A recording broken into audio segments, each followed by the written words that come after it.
Today we're going to read HORRiD Henry's Car Journey. Henry, we're waiting. Henry, get down here. Henry, I'm warning you. HORRiD Henry sat on his bed and scowled. His mean, horrible parents could warn him all they liked. He wasn't moving. Henry, we're going to be late, yelled Mom. Good, shouted Dad. Henry, this is your final warning, yelled Dad. I don't want to go Polly's, screamed Henry.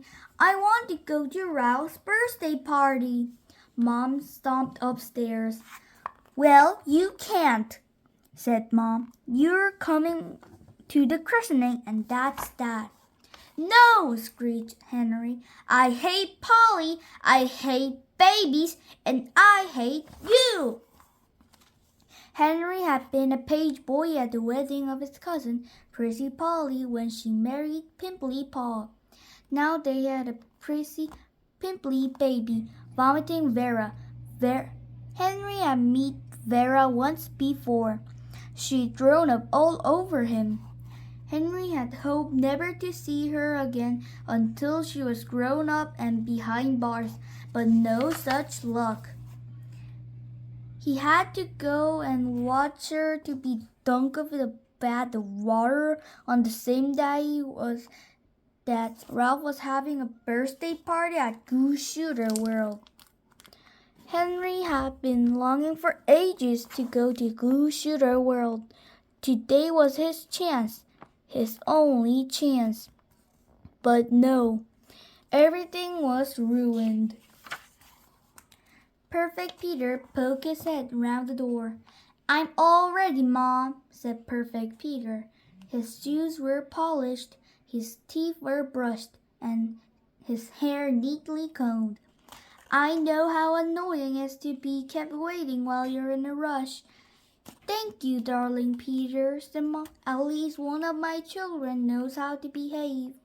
HORRiD Henry roared and attacked. He was a swooping vulture digging his claws into a dead mouse.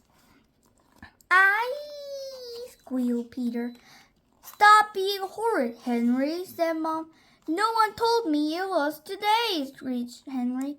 Yes, we did, said Mom, but you were not paying attention. As usual, said Dad. I know we were going, said Peter. I don't want to go to Polly's, screamed Henry. I want to go to Ralph's. Get in the car now, said Dad. Or no TV for a year, said Mom. Eek! HORRiD Henry stopped wailing. No TV for a year. Anything was better than that. Grimly, he stomped down the stairs and out the front door. They wanted him in the car. They have him in the car. Don't slam the door, said Mom. Slam! HORRiD Henry pushed Peter away from the car door and scrambled from the right-hand side behind the driver. Perfect Peter grabbed his legs and tried to climb over him. Victory! Henry got there first.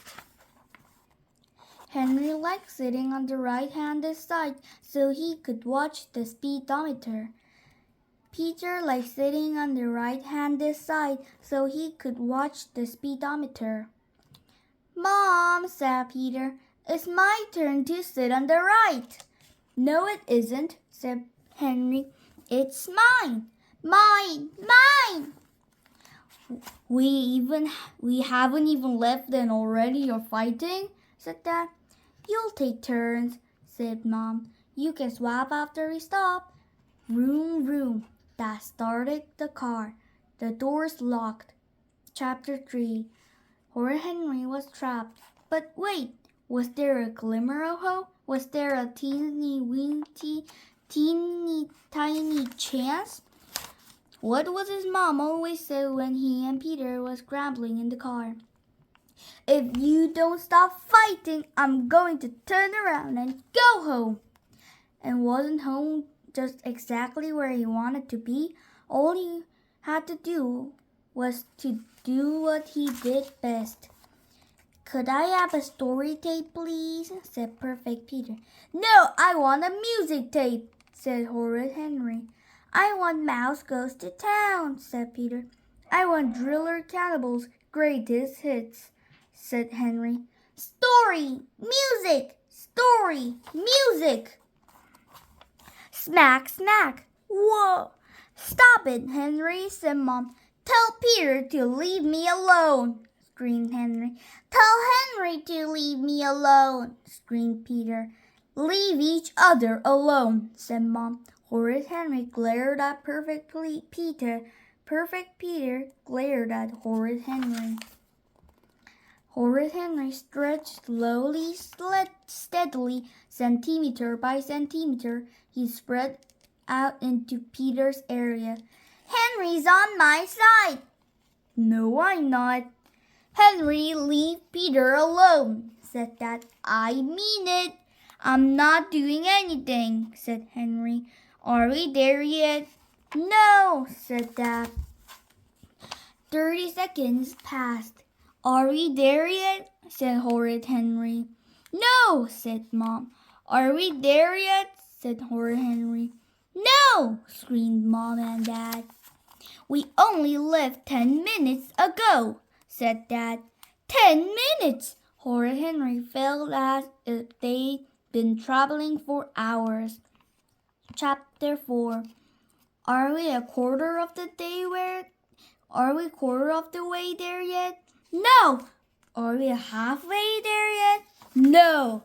How much longer until we're halfway there? Stop it, Henry! Screamed Mom. You're driving me crazy, screamed Dad. Now be quiet and leave us alone. Henry sighed. Boy, was this boring. Why didn't they have a decent car which built in video games, movies, and jacuzzis? That's just what he'd have when he was king. Softly, he started to hum underneath his breath. Henry's humming. Stop being horrid, Henry. I'm not doing anything, protested Henry. He lifted his foot. Mom, squealed Peter. Henry's kicking me. Are you kicking him, Henry? Not yet, muttered Henry. Then he screamed. Mom, Peter's looking out of my window. Dad, Henry's looking out of my window. Peter, breathe on me.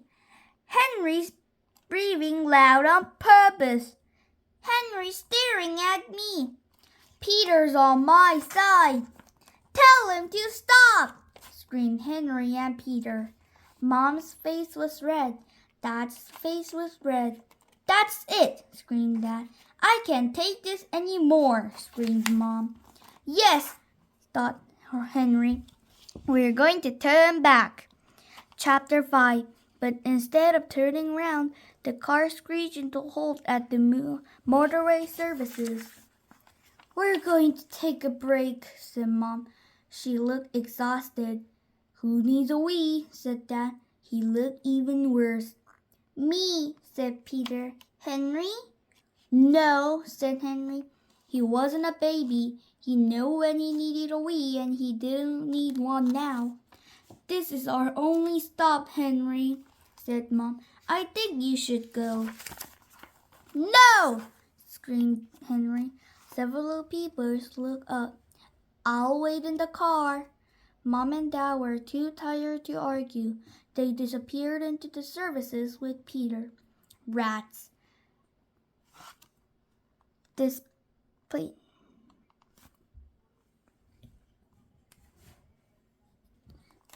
his best effort, it looked like Mom and Dad were going to carry on. Well, if he couldn't make them turn back, maybe he could delay them somehow. Suddenly, Henry had a wonderful, spectacular idea. It couldn't be easier, and it was guaranteed to work. He missed the christening. Mom, Dad, and Peter get back in the car. Mom drove off. I need a wee, said Henry. Not now, Henry. I need a wee, screamed Henry. Now! Mom headed back to the services. Dad and Henry went to the toilets. I'll wait for you outside, said Dad. Hurry up or we'll be late. Late! What a lovely word. Henry went to the toilet and locked the door. Then he waited and waited and waited. Finally, he heard Dad's grumpy voice. Henry, have you fallen in? Henry rattled the door. I'm locked in, said Henry. The door's stuck. I can't get out. Try Henry, pleaded Dad. I have, said Henry. I guess they have to break the door down. That should take a few hours. He settled himself on the toilet seat and got out a comic.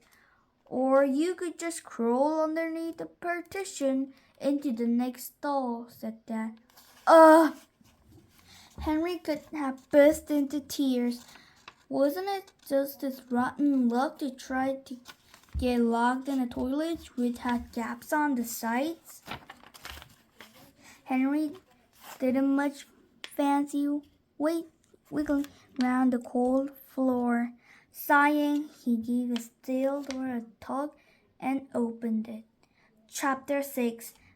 HORRiD Henry sat in silence for the rest of the trip. He was so depressed he didn't even protest when Peter examined his turn on the right. Plus, he felt carsick. Henry rolled down his window. Mom, said Peter, I'm cold. Dad turned the heat on. Having the heat on makes me feel sick, said Henry. I'm going to be sick, whimpered Peter. I'm going to be sick, whined Henry. But we're almost there, screeched Mom. Can you just hold on until... Black! Peter threw up all over Mom. Black! Henry threw up all over Dad. The car pulled into the driveway. Mom and Dad struggled out of the car to Polly's front door. We survived, said Mom, mopping her dress. Thank God that's over, said Dad, mopping his shirt. HORRiD Henry scuffed his feet sadly behind them. Despite all his hard work, he lost the battle. While Rude Row and Dizzy Dave and Jolly Josh was dashing about, spraying each other with green goo later this afternoon, he'd be stuck at boarding party with lots of grown-ups yakking. Oh, misery! Ding dong! The door opened. It was Prissy Polly. She was in her bathrobe and slippers. She carried a stinky, smelly, wailing baby over her shoulders. Pimply Paul followed. He was wearing a filthy t-shirt with stick down the front. Eek! Squeaked Polly. Mom tried to look like if she had not been through the hell and barely lived to tell the tale. We're here, said Mom brightly. Hello, how's the lovely baby? Too prissy, said Polly. Too pimply, said Paul. Polly and Paul looked at Mom and Dad. What are you doing here? Said Polly finally. We're here for the christening, said Mom. Vera's christening? Said Paul. It's next weekend, said Paul. Mom looked like she wanted to sag to the floor. Dad looked like he wanted to sag beside her. We come on the wrong day? Whispered Mom. You mean we have to go and come back? Whispered Dad. Yes, said Polly. Oh no, said Mom. Oh no, said Dad. Blech, vomited Vera. Eek, wailed Polly. Gotta go. She slammed the door. You mean we can go home? Said Henry. Now? Yes, whispered Mom. Whoopee! Screamed Henry. Hang on, Ralph. Here I come. Thanks for enjoying this video and please subscribe to our channel. Bye!